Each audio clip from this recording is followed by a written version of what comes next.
So I tried really hard to get my quick capture to work, because these videos take a very long time to upload. A very long time. But alas, my last quick capture, which was a 10-minute video, uploaded to 4 seconds. What the fuck, YouTube? I mean, seriously, get your quick capture fixed already. Seriously. So, I was talking about essential aspects of Wicca. And one of the things that I'm focusing on most of all is the idea of duality. But not just any duality, Wiccan duality, which encompasses a lot of aspects.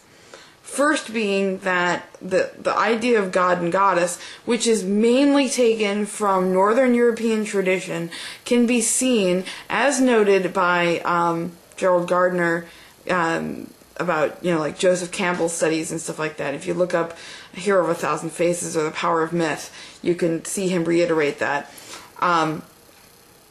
This idea of deity is a universal one that we can see in many different paths. And so whatever name it is that you call deity, it's the idea of duality, which is most important, and can be seen throughout the pantheons. And so it's that type of duality. It's the god-goddess, archetype to archetype duality, which is most important. And that these anthropomorphic archetypes are present in nature. So I brought along some different definitions, so to speak, so that you could understand how widespread this idea of duality is within Wicca. Pretty much defines it, right? Or one of the things that defines it. So here's a couple different authors that I just picked off my shelf, okay? This is A.J. Drew. This book is Wicca for Men. Yes, I read Wicca for Men. It's a good book.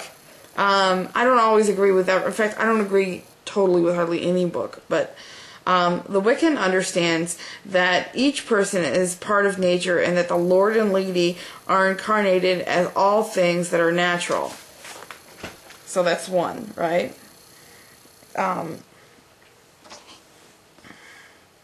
Let's see. So here is everybody's favorite author, right? Scott Cunningham.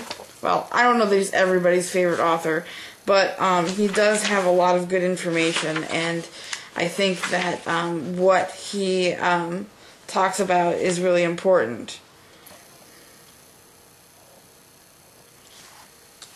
Here he says, every deity that has received worship upon this planet exists with the archetypal god and goddess.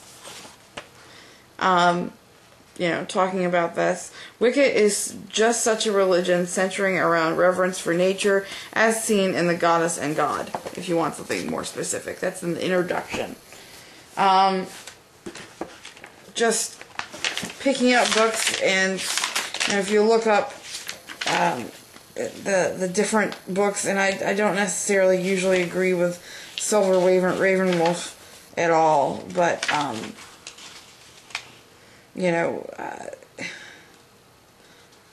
let's see.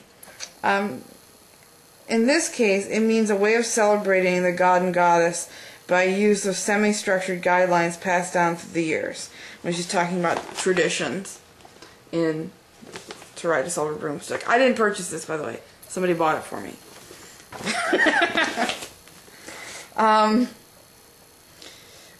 Here we go. The Wiccan deities. This is Ray Buckland, by the way, in Wicca for Life. The Wiccan deities are still thought of as goddess of fertility, god of hunting of nature, or mother and father earth. So there's 4 different authors, 4 different perspectives who are saying the same thing. So I pretty much consider that to be an essence of, what Wicca is. The whole idea of duality. It pretty much is inescapable. I mean, I'm all for, people giving me rebuttals to that idea, but it's pretty much inescapable, I think. So there's 4 different authors, all still living,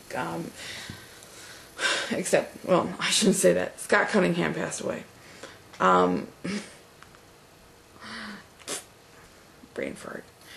anyway, one of the things that, so I mean, the whole aspect is that if it's fine to be syncretic when it comes to your path. You know, I'm all for people forging their own path and finding their own way and getting their own influences out of things, because we have a rich global history that should be explored from every inch of it. And when you find a niche within a certain culture that you can connect to, that's a great thing. It's a great thing. And the idea is that Wicca employs you to be able to do that within a specific religious construct. So it's very empowering to me to see that happen. I think that pretty much concludes what I was talking about. Anyway, Chris, I'm sorry if I offended you. It wasn't my intention. I hope that this kind of clears up a little bit about, like Christian Wicca versus Christian witchcraft and so forth. Because you can be a Christian witch and not be a Wiccan. There is a difference. Blessed be.